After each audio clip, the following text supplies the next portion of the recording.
Bonjour à toi, chers spectateurs. Aujourd'hui, parlons d'un film un petit peu particulier. Un film qui, sur le papier, est énoncé comme un porno, mais ce n'est pas du tout le cas. L'œuvre de Gaspard Noé.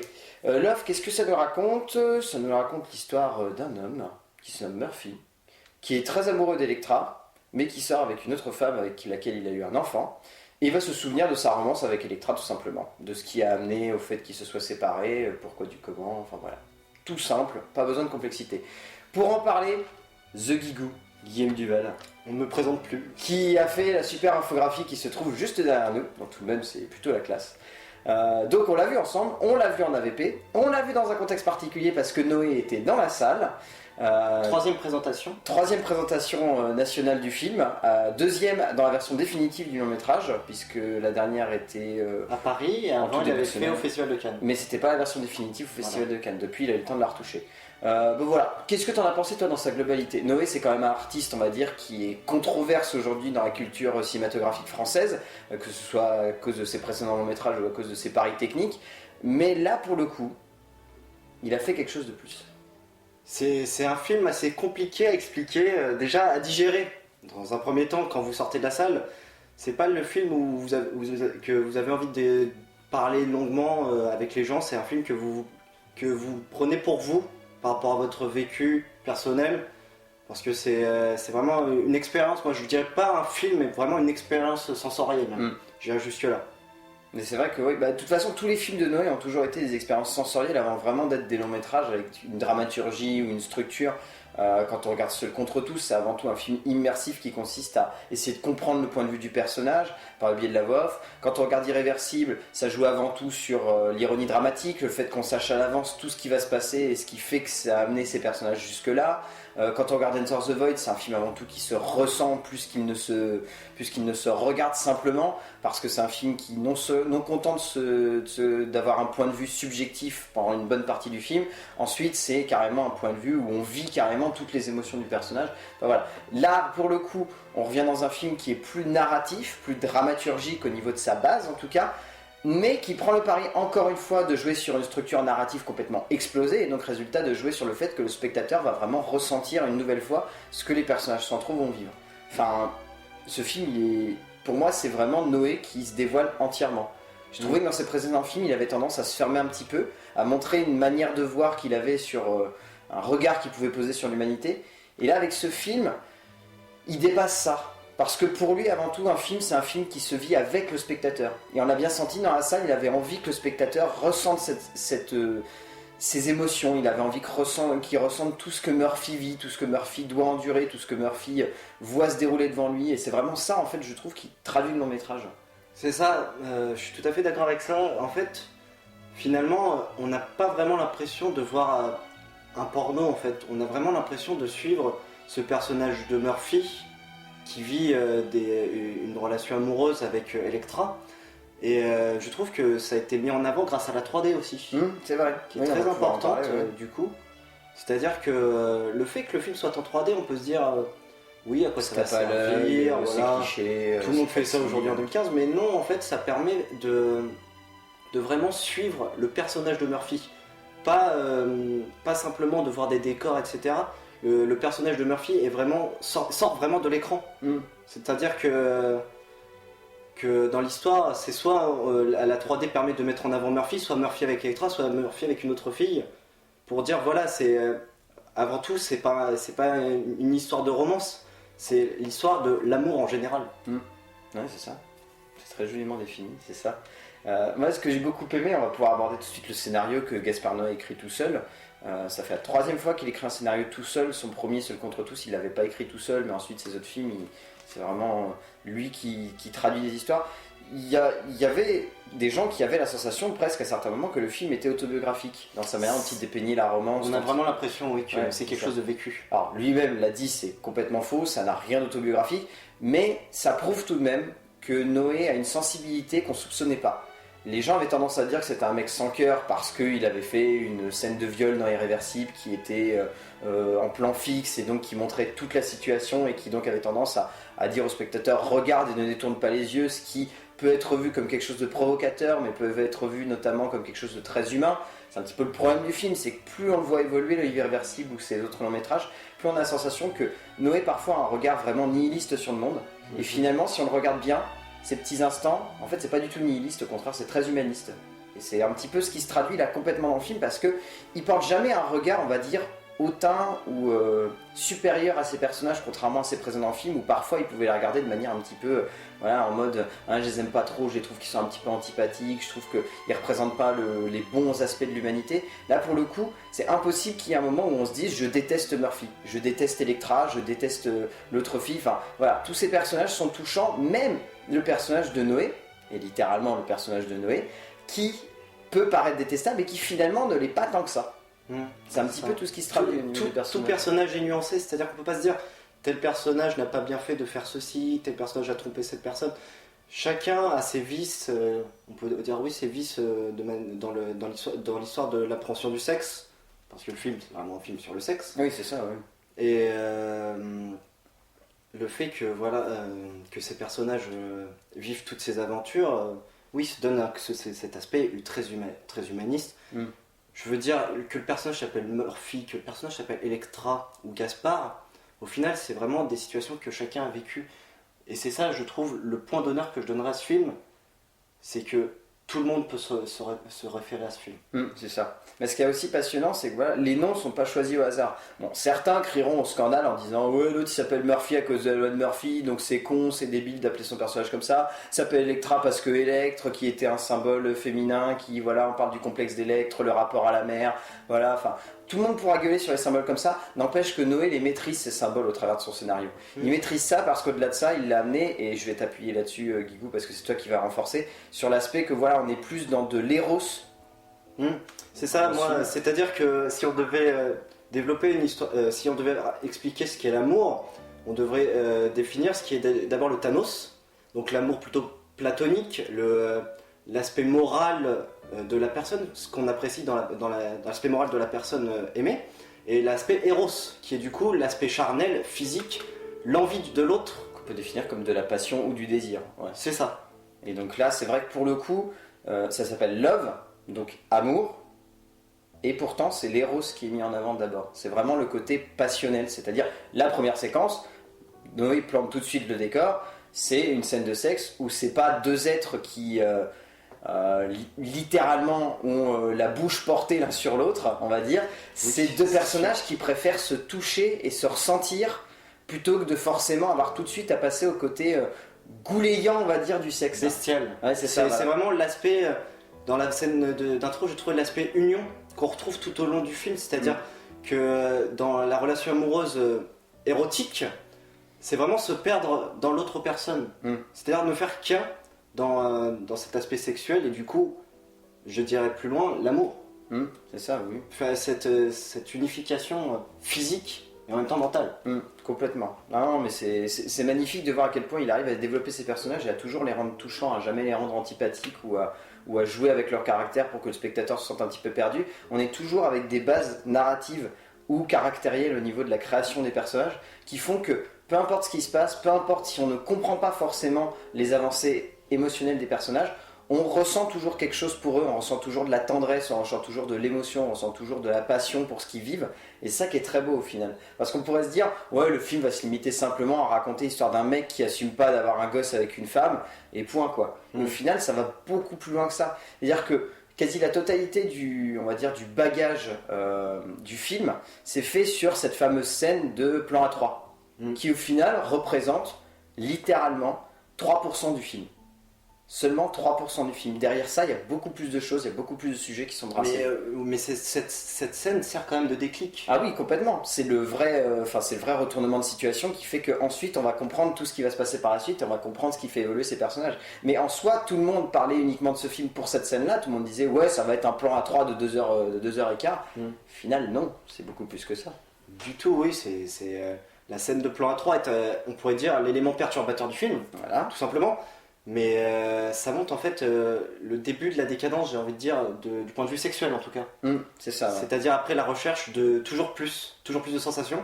Ce qu'on peut du coup avec l'aspect sexuel, mais aussi avec l'aspect drogue. Oui, c'est ça. le chemin entre la drogue et le sexe sont étroitement liés dans ce film.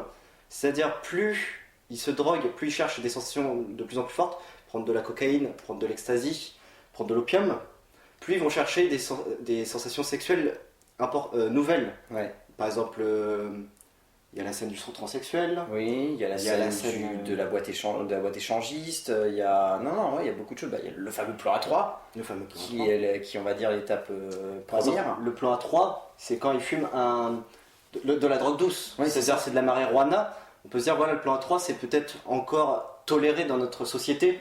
C'est pas quelque chose de vraiment trop perçu de crade, avec des guillemets, des énormes guillemets. Et après, on passe à la cocaïne, et là, ça va être boîte échangiste. On va passer à l'opium, ça va être transsexuel. Enfin, voilà. C'est-à-dire que il y a cet aspect, toujours rechercher plus de sensations. Ouais, c'est ça. Et puis même, c'est ultra renforcé par le fait que la dernière chose que lui a laissé Electra à Murphy avant qu'ils se séparent, c'est de l'opium, justement, pour qu'ils se rappellent de tout ce qu'ils ont vécu sexuellement. C'est quand même, voilà, là la connexion elle est complètement ouverte, elle est très très bien illustrée, enfin voilà, il n'y a rien à redire. Et puis ensuite, voilà, ce qui fait également l'immersion, c'est le côté voilà, très charnel de la mise en scène de Noé, c'est-à-dire qu'il va reprendre des codes de ses précédents films et il va en jouer très bien pour faire en sorte que ça ne soit pas forcément un cinéaste, comme certains me l'ont dit à la sortie, qui se répète, mais c'est un cinéaste voilà, qui sait puiser dans ses précédents films quelque chose qu'il va pouvoir remettre au goût du jour dans ses nouveaux longs métrages. Un peu comme le fait Tarantino dans certains films, il y en a beaucoup qui disent Tarantino se répète, Tarantino il fait tout le temps la même chose. Tarantino c'est le même style, voilà, c'est une patte, donc c'est quelqu'un qui se réinspire de ce qu'il a fait auparavant pour apporter de nouveaux codes. Parce que dans ce cas-là, c'est pas pour être méchant, mais Woody Allen est le mec qui se repompe le plus depuis à peu près 20 ans. C'est pas très intelligent de dire que voilà, réutiliser ces codes, c'est forcément se répéter. Oui, mais pour autant, tu dis qu'il répète ses codes, mais au final, la réalisation, j'ai trouvé d'une nouveauté assez impressionnante par l'utilisation de la 3D, que pour ce qu'on pourrait dire des films d'auteur est rarement vu, rarement perçu au cinéma. Sauf chez Godard, qui ne sait pas l'utiliser. Voilà. et là, non, il y a des plans en 3D qui sont juste magnifiques. Moi, je me souviens des plans où ils sont en boîte, Murphy et Electra venaient de se chamailler, et on a les lasers de la boîte de nuit qui apparaissent, comme et on sent vraiment la profondeur de la scène. On sent pas qu'on est devant un écran, on a vraiment l'impression d'assister à la scène. Ouais, c'est ça. Et ça, c'est vu plein de fois. Il y a ça, il y a bien sûr la fameuse scène de la faciale, enfin je veux dire. Oui, non mais oui. Même si elle est un petit peu grossière, on va dire, dans l'idée, ce qui est rigolo, c'est de voir, voilà, il y a une vraie utilisation de la 3D. C'est plus, voilà, là pour le fun, on va dire, entre guillemets, pour la faciale quand même si la 3D est bien utilisée. Plus pour le fun, je trouve, cette scène-là, elle apporte pas grand-chose au niveau de la dramaturgie ou au niveau de l'idée même du film, parce qu'elle est déjà renforcée sans avoir besoin de ça. Mais après, oui, c'est... Un autre exemple, c'est un moment, ils viennent de passer à l'acte, Electra et Murphy, et ils fument un pétard, et on voit les petites bribes de fumée sortir de la bouche de Murphy, et nous arriver. Ouais, c'est ça. Pile, le plan est d'une beauté, c'est des plans fixes, qui nous rappellent tout simplement des œuvres d'art. Ouais, là où il est allongé sur son ventre, où elle est à l'horizontale, lui il est à la verticale avec la tête posée sur son ventre, enfin oui c'est super, c'est vraiment magnifique. Il y a un très joli jeu justement avec, c'est une petite idée, mais on parle souvent de persistance rétinienne au cinéma, c'est-à-dire que le fait d'avoir une image sur deux, par le fait d'avoir de 24 images par seconde, on a forcément une image qui va s'imprimer un petit peu plus sur nous. Là ce qui est très intelligent de la part de Noé, c'est justement que régulièrement il va avoir un flash noir qui va comme imprimer justement l'image sur notre rétine, qui va faire que forcément à la fin du film, on va avoir des images qui vont nous revenir en mémoire parce que il a réussi à nous la marquer, à nous l'imprimer sur la rétine. Et ça renforce l'idée dans le film, c'est-à-dire que oui, comme c'est une succession d'aventures du personnage de Murphy avec Electra, à un moment on voit Murphy qui regarde des vieux clichés justement de lui avec Electra, ce qui rappelle cet aspect, voilà, c'est la persistance rétinienne, c'est une photographie, c'est-à-dire c'est un moment dans le temps où il s'est passé tel événement. Ça nous permet de garder en mémoire les vrais instants de leur vie, enfin les instants dont eux aimeraient se souvenir presque. Même s'il y a des instants où c'est plus là pour marquer, on va dire, des temps de pause au niveau de la narration, l'idée surtout que ces instants où l'image va devenir noire, c'est pour nous rappeler, voilà, ce qu'ils ont envie de se souvenir, c'est peut-être cette image-là, ou cet instant-là, et c'est tout. Moi je trouve ça très joli. Enfin, de toute façon, l'ensemble du film est vraiment très beau de ce point de vue-là, il n'y a pas grand-chose à en redire. Noé est un plasticien hors pair, là il le prouve d'une manière absolument magnifique avec l'utilisation de la 3D, comme tu l'as dit, mais également avec l'utilisation des mouvements de caméra, avec l'utilisation de son cadre qui vient renforcer l'immersion du spectateur. Il y a le travail du montage qui est aussi super parce que parfois il va passer sur 3 plans, on va dire, en moins de 10 secondes. Et ces 3 plans vont être connectés par le biais d'une composition du cadre qui est parfaite, où par exemple ça va être Murphy qui va être fixé à un endroit, et il va évoluer dans 3 situations, mais il va tout le temps être dans la même position. Par exemple, justement il y a le flashback où il parle à Electra alors qu'il est chez lui, puis poil après le plan, c'est Electra et lui, et Murphy n'a pas bougé dans le cadre, donc on a vraiment cette impression, on vit les souvenirs de Murphy, c'est-à-dire comme qu'on si est on était vraiment dans sa tête, ouais. C'est ça, ouais. Et c'est super. Magnifique. Au niveau du casting, alors je me souviens plus trop des noms, moi surtout celui qui m'a marqué c'est Karl Glusman, l'acteur qui joue Murphy, même si la jeune femme qui joue Electra est vraiment superbe. Forcément on la retient moins, tout comme la jeune femme qui joue l'autre copine de Murphy, mais c'est surtout Karl Glusman qu'on retient à la fin du film, forcément parce que c'est lui qui porte tout le long métrage, c'est lui. Moi personnellement c'est un petit avis, mais j'ai la sensation que Noé a voulu en faire un alter ego. C'est peut-être anodin, mais il a la même plastique, il a le même visage très forcé, il a des traits un petit peu particuliers. C'est peut-être bête, mais cette moustache que porte un petit peu le personnage de Karl Glusman, ça rappelle la moustache que porte en ce moment Gaspard Noé. Bon, doré par une barbe grisonnante magnifique, mais en tout cas il a une moustache qui m'a beaucoup rappelé Noé. Et quand on voit Noé également qui arrive à l'écran, là la ressemblance elle est indéniable. On se dit waouh, quand même, ces deux mecs là se ressemblent, et en plus ils sont sortis avec la même meuf. C'est peut-être anecdotique, mais je pense que Noé s'en sert comme un. J'ai l'impression que ce film permet de diffuser ses fantasmes. C'est-à-dire qu'il l'a dit clairement quand on lui a parlé de manière très humble. Ce n'est pas une autobiographie, il l'a dit comme ça, je cite, c'est oui, les filles étaient jolies. Il l'a dit clairement. Et je pense que c'est sa façon de filmer son fantasme. Comme par exemple, des gens vont mettre sur des sites pornographiques des vidéos amateurs. C'est ça. C'est son gros porno à lui. C'est son gros porno à lui, et en même temps c'est son moyen de montrer, voilà, le porno c'est pas forcément que du sexe. C'est aussi peut-être un petit peu de romance. Ce qui manque d'ailleurs dans le porno actuel. Un petit peu de romance, un petit peu de douceur, un petit peu de délicatesse. Mais en tout cas, ouais. Donc voilà, si tu devais tirer un petit bilan de Love, même si voilà, on pourra en parler des heures de Love, c'est ça qui est terrible, ce genre de film, ça entraîne des dialogues et des discussions éternelles. Mais voilà, si tu devais résumer rapidement Love, tu dirais quoi? Eh bien, c'est une nouvelle vision de l'amour à l'écran. Donc souvent, on aura tendance à avoir des comédies romantiques, des drames romantiques. Là, c'est vraiment l'aspect charnel, un drame passionnel, oui, qui est vachement mis en avant. Et qui permet, et le fait que les acteurs jouent les scènes un peu au feeling renforce cette idée. On a vraiment l'impression de voir l'amour à l'écran. C'est pas des acteurs qui jouent l'amour, c'est l'amour. C'est l'amour qui prend possession de ces acteurs. C'est ça. Je pense que c'est la plus belle manière de le dire. De toute façon, oui, Noé a jamais bossé avec un vrai scénario. Il a toujours bossé avec une trame narrative qui permettait à ses acteurs de prendre les devants. Là, ça se ressent de manière claire et nette. Il l'a dit lui-même, tous les acteurs sont des acteurs non professionnels. D'ailleurs, les 2 filles, il les a rencontrées en boîte. Donc c'est dire. Et Karl Glusman, il avait tourné, je crois, dans un épisode d'une série avant, mais sinon il a rien fait d'autre. Mais franchement. Puis en plus, il l'a dit lui-même, le fait de tourner en anglais, ça rend le côté un petit peu plus universel de la romance. Que son œuvre soit vue par le plus de monde possible. Parce que ce qu'il a envie, c'est tout simplement de montrer l'amour au grand public et pas de montrer l'amour. C'est son message à l'humanité de qu'est-ce que l'amour aujourd'hui. C'est ça. Je pense, voilà, on va finir sur cette phrase-là parce que sinon ça servira à rien. C'est très beau, Guigou, c'est magnifique. Merci à toi d'en avoir parlé. C'était génial d'être là et d'avoir vu Gaspard Noé en vrai. Ouais, c'est ça, c'était bien. Donc voilà. À la fin de la vidéo, il y aura un petit entretien avec Noé que je vais laisser, qu'il a fait au Gaumont. Donc voilà, si jamais vous voulez le regarder, faites-vous plaisir. D'ici là, on va dire aux gens d'aller voir des films, parce que c'est bien d'aller voir des films. C'est très, allez voir Love surtout. Et allez voir Love, oui. Et on se retrouve à bientôt pour parler de films, évidemment. A plus. Salut.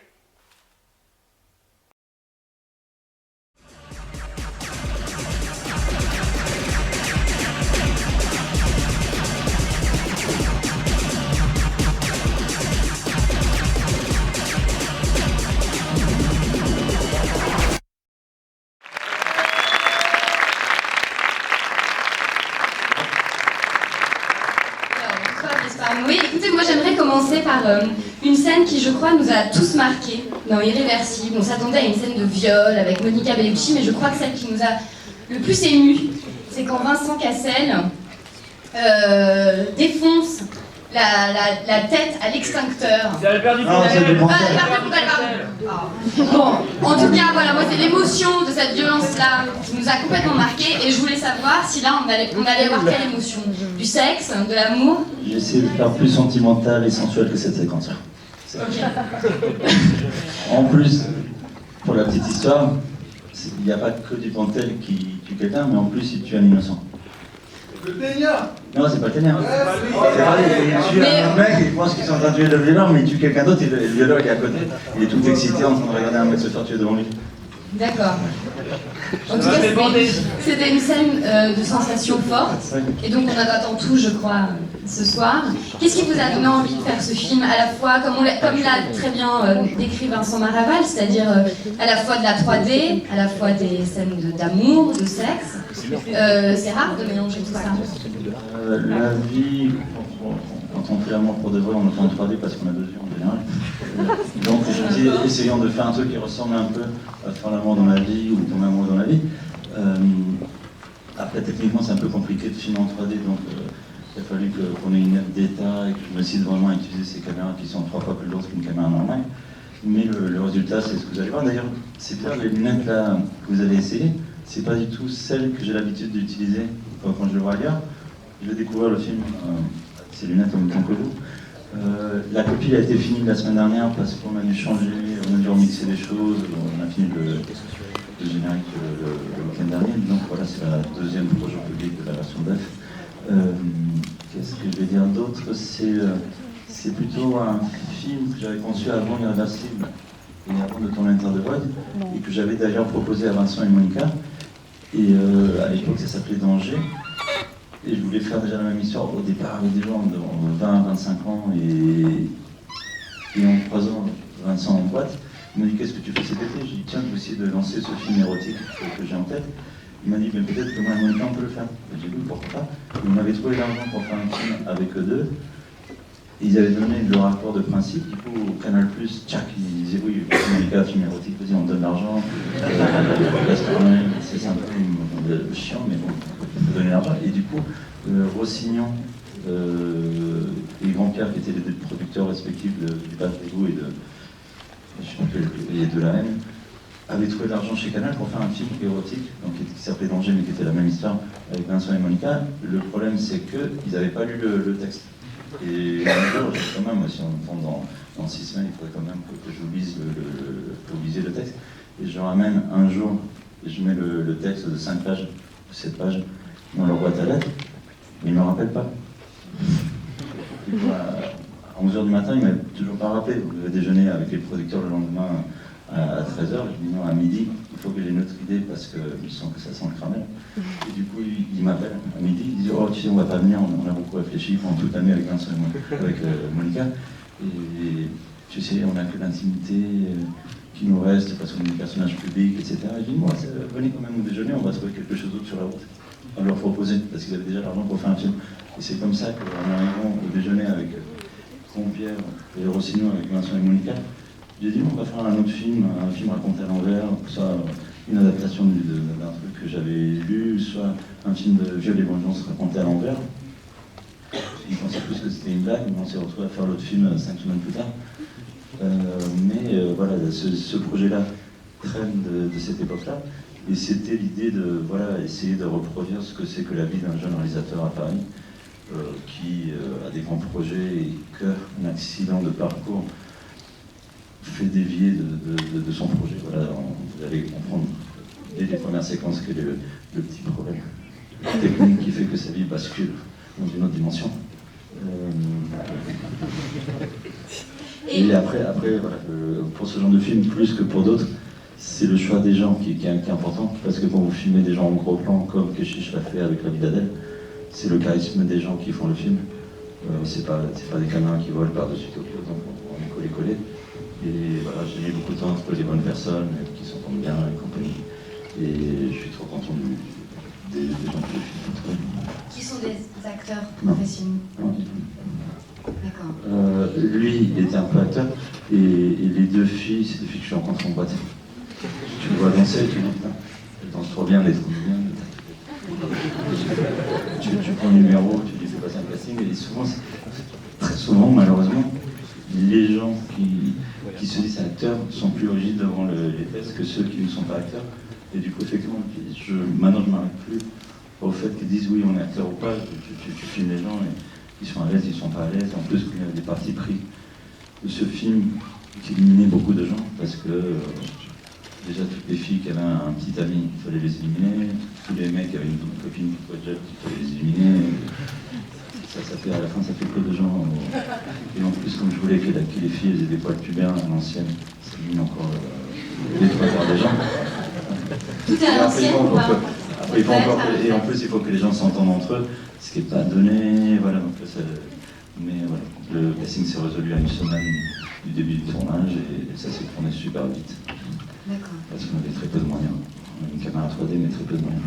Et souvent, les acteurs qui tournent des scènes de sexe disent que c'est parfois plus facile, en fin de compte plus technique, que de tourner une scène de pleurs ou comment vous avez pleurer, se battre, s'embrasser, c'est pas le plus compliqué. Le plus compliqué, je pense, c'est de dire des dialogues auxquels on ne croit pas. Et du coup, effectivement, ça fait un moment que j'ai arrêté d'écrire des dialogues. Je me dis, on laissait les gens inventer des choses devant la caméra. On me dit, ouais, mais tes dialogues, je ne les ai pas écrits. Ça s'est improvisé sur le plateau. D'accord. Et pourquoi vous avez choisi de le tourner en anglais? Parce que je me suis dit que si le film était en anglais, il y aurait beaucoup plus de gens sur le monde qui pourraient le voir sans sous-titres. Vous allez voir aujourd'hui le film en français, donc non, en anglais, sous-titré en français, mais le relief a un charme que le sous-titre casse un peu. Moi, quand j'ai vu Gravity, je l'ai vu 6 fois, j'adore le film, mais les sous-titres m'ont cassé les couilles, notamment les sous-titres. Il n'est pas normal que ce soit comment c'est passé que des sous-titres qui tournent. Voilà, et je voulais que le film existe pour le plus grand nombre, sans avoir à mettre des sous-titres. Mais ça nous a privé de beaucoup d'aides. Les préachats de télé, on a eu qu'un, c'est Canal. Il est 4 fois inférieur parce que le film est en langue anglaise. Il y a plein d'aides d'État auxquelles vous ne pouvez pas postuler parce que le film est en langue anglaise. Donc effectivement, ça retardait un peu le film parce que le fait de vouloir tourner en anglais faisait que il fallait chercher de l'argent privé. Et puis les gens qui disent oui, on va donner de l'argent pour le film, se retient en général une semaine avant le début de tournage. D'accord. Est-ce que vous vous souvenez peut-être d'un des plus beaux films pornographiques que vous avez vu? C'est des films amateurs. Des films amateurs? Pourquoi des films Moi, il y amateurs? a les trucs qui m'ont le plus excité, si on parle au moins reptilien, qui se cache au fond de chacun de nous, c'est des vidéos amateurs d'une femme qui s'appelait Laetitia, qui mettait des annonces et débarquait chez les gens qui voulaient se montrer en train de faire l'amour. Et du coup, tu voyais un jeune couple de 21 ans, ou des quinquagénaires qui recevaient la bonne femme chez eux et qui vont montrer la cuisine, le living, les photos des enfants, et après ils baisaient comme ils baisaient dans la vie. Et je trouvais ça rigolo parce que c'était l'impression d'être invité chez les gens et voir la vraie vie, pas un film pour nous. Et peut-être si vous deviez donner des plus belles différences que vous vouliez faire entre justement les films pornographiques qu'on peut voir en boucle sur Internet et un film pornographique pour le cinéma, pour le grand écran et pour la 3D, c'est quoi? À une époque, les gens faisaient des films narratifs avec beaucoup de sexe explicite, c'est ce qu'on appelait l'âge d'or du cinéma porno, c'était dans les années 70. Après, il y a des lois qui sont passées qui ont fait que c'était de plus en plus difficile à produire et encore plus à exploiter. Et du coup, effectivement, le genre a dévié vers un sous-genre. Et après, la vidéo est arrivée, et maintenant ça se passe essentiellement sur Internet. Mais maintenant, c'est plutôt des séquences, les gens ne regardent pas des films de 90 minutes sur Internet. Les gens regardent des scènes, tu vas voir Katsuni, on se fait un pour 2 mecs, 3 mecs, tu sais exactement ce que tu veux, les gens ils font des fixettes sur un truc là. Mais c'est super, j'ai des amis qui ont des enfants et qui ont retrouvé, tiens, un mec qui est père de famille, l'autre fois, il rentre chez lui et il trouve sa fille avec l'iPad, je crois qu'il a 9 ans ou 10 ans. Et tout d'un coup, la fille cache l'iPad, et c'est l'iPad du père, et du coup, il finit par regarder, et sur Google, il voit ce qu'elle est en train de regarder. Il avait marqué faire l'amour. Et il ne voyait que des images genre de Rocco Siffredi avec des potes en train de demander une fille. Aujourd'hui, l'éducation sexuelle se fait par Google. Mais c'est pas les meilleures images. Là. Et peut-être une dernière question, parce qu'on ne va pas faire attendre plus longtemps avant de découvrir ce film. Mais est-ce que sur ce tournage, on peut répéter les scènes plusieurs fois et de la même façon? Enfin, vous voyez, avec des chorégraphies ou en tout cas des gestes précis qu'on peut répéter. On peut oser demander aux acteurs de... J'ai rien préparé à l'avance. Tout s'est fait dans la bonne humeur, la bonne entente. Il y a des choses qui sont faites pour de vrai, il y a des choses qui sont simulées. Parce que quand tu filmes déjà en gros plan, il n'y a pas besoin que j'arrive pas à voir ce qui se passe en dessous du cadre. Mais vous avez voir, l'important c'est que tout est vrai. Mais surtout, on a fait toutes les séquences de nudité ou d'amour au début du tournage, comme ça on n'y pensait plus. Et du coup on les a faites en équipe ultra vite. Et on était une dizaine de personnes pendant une semaine. Et au bout d'une semaine, on a intégré beaucoup plus de gens dans l'équipe. Et après, on a fait le film, des séquences plus normales, de dialogue, etc. C'était en général plus normal à tourner, mais aussi moins drôle à tourner. Ok, bah, merci beaucoup. Et écoutez, on va découvrir le film maintenant. Merci.